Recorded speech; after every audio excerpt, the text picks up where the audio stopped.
আমরা একটা ছোট রাজনৈতিক দল, একটা ছোট নেতা হলেও আমাদেরও তো একটা অবদান আছে। আমার প্রতি যদি আপনাদের রাগ থাকে, আপনারা যদি মাথায় দুইটা বাড়ি দিতে চান, আমি আছি, আপনারা দিয়ে আমার 2 মিনিট কথা।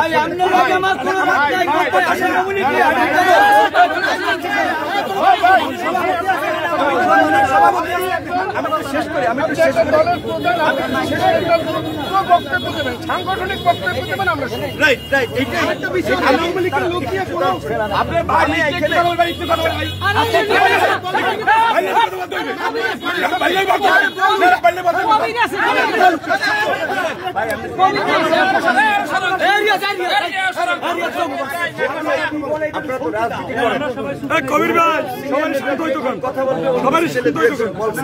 আমি আগে আপনাদের কিছু অনুমতি চাইয়ে নিয়েছি যে আমি 2 মিনিট কথা বলি, আমিও শুনবো। আমার কি আপনারা শুনছেন এখন পর্যন্ত আমি কাউকে গালি দিছি কোন রাজনৈতিক দলের নেতা কোনকে? আওয়ামী লীগের আমলে শেখ হাসিনা এবং আওয়ামী লীগের বিরুদ্ধে আমাদের একটা তীব্র অবস্থান ছিল। এটা এখন এইখানে আমরা নির্বাচন, আমরা রাজনৈতিক ভাবে এখন পর্যন্ত সকালবেলা আমাকে বিএনপি স্থায়ী কমিটির সদস্য আমির খুসরু মাহমুদ চৌধুরী ফোন দিয়েছে। উনি দেশের বাইরে ছিল, আমি ওনাকে ফোন দিয়েছিলাম, উনি বলছে তোমার মিস কল পাইছি, যে কি খবর ভাই, তার সাথে শুভেচ্ছা বিনিময় করবো।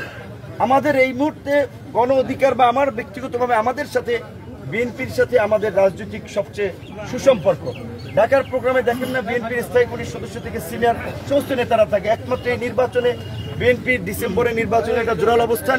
গণ অধিকার পরিষদ ব্যতীত কোন দলকে দেখছেন ডিসেম্বরে নির্বাচনের পক্ষে জোরাল বক্তব্য দিতে? আমরা দেশের বৃহত্তর স্বার্থে রাজনৈতিকভাবে জাতীয় পর্যায় থেকে আঞ্চলিক পর্যায়ে না, একটা আসনের এমপি কিংবা একটা উপজেলা চেয়ারম্যান, ইউনিয়ন পরিষদ চেয়ারম্যান দিয়ে সরকার পরিবর্তন হবে না। আমরা কাজ করতেছি একসাথে। আপনারা এখানকার লোক হিসেবে এইখানে একটিভ 2টা দল আছে বলতে গেলে।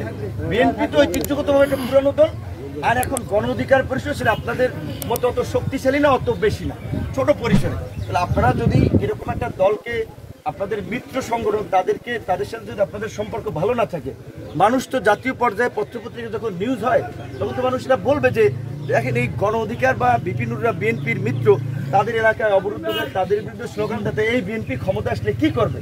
এটা কি বলবে না? আপনারা বিবেক থেকে বলেন।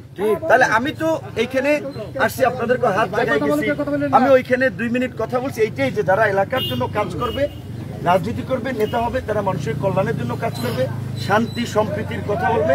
আর আপনারা নেতারাই যদি উত্তপ্ত করে ফেলেন, সাধারণ মানুষ তো বলবে যে এই লোকেরা তো এলাকা নষ্ট করে ফেলেছে। কেউ কোনো দল, যেটা আমার পিছনে হোক আপনাদের পিছনে হোক, কেউ থাকবে না। তো আপনাদেরকে ধন্যবাদ। আপনার কথাগুলো আপনারা যদি বলেন অবশ্যই 2 মিনিট 5 মিনিট বললে 5 মিনিট কথা আছে। আপনি যে বক্তব্য দিচ্ছেন, আপনি আমাদের দলের যুব আন্দোলনে বিএনপির সাথে ছিলেন, আমরা মানি, আমরাও দেখেছি বা আছে। কিন্তু আপনাদের এখানে যারা লিডারশিপ দেয় তাদের ভিতরে বেশ ত্রুটি আছে। যারা ছাত্রলীগ যুবলীগ হয়ে আমাদের বিএনপি ভাঙছে, আজকে তারা এই দলে পুনর্বাসিত হইতেছে। এই অফিস ভাঙছে,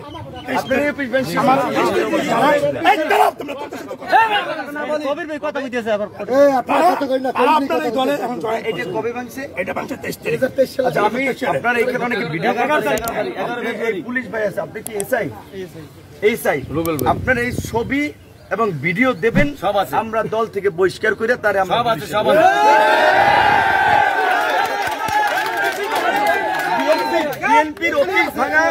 বিএনপির অফিস ভাঙার লোক যদি আমার দলে থাকে, আমি আপনাদেরকে বলছি যে এসআই সাক্ষী,